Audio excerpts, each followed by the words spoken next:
हमने के प्रेमी का आशीर्वाद रही। एक पुष्प के हाथ से स्वागत रही सरकार। तो हमारी के जौना कृपा से मिटाई ले बजाई ले, जौना कृपा से हमने के धन दौलत भरल बा।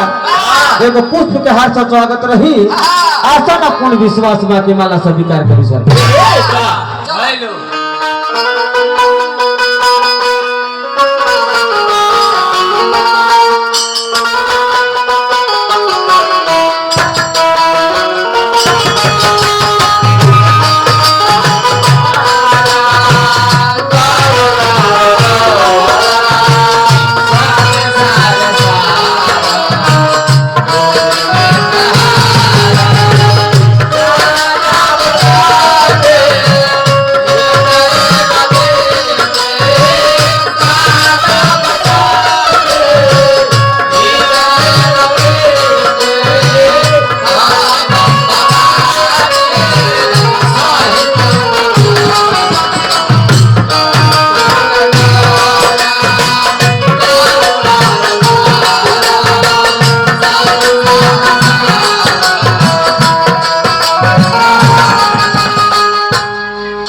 दूसरा माला देखिए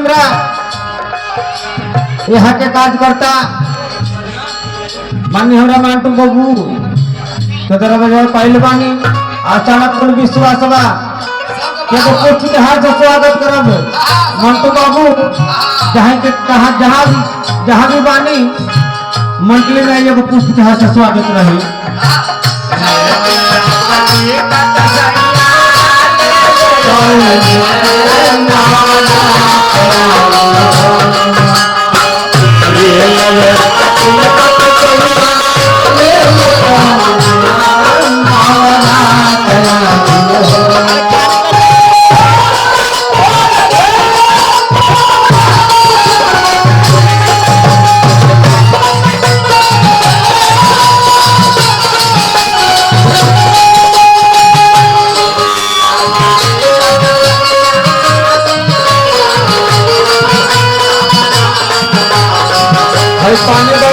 पानी बंद कर देंगे।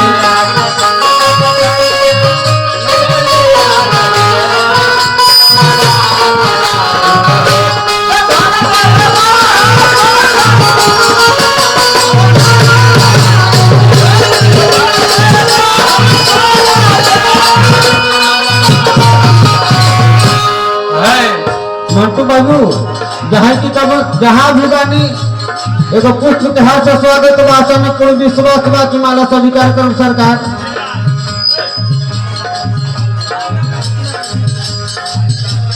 देखा पानी कहाँ से आवत है, पानी बंद करी लगता टंकी भर गई बा, बंद हो गई का।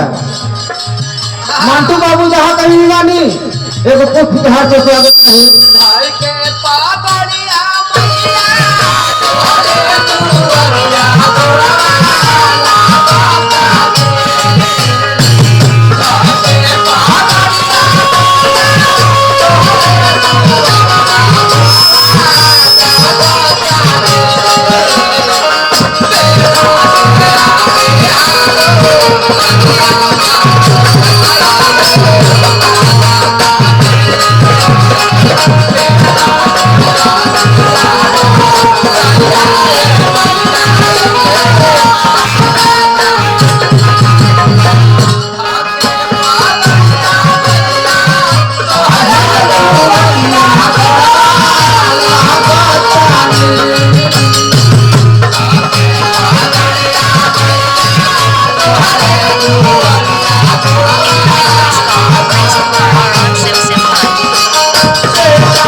आई हमरा मंटू बाबू एगो पुष्पकार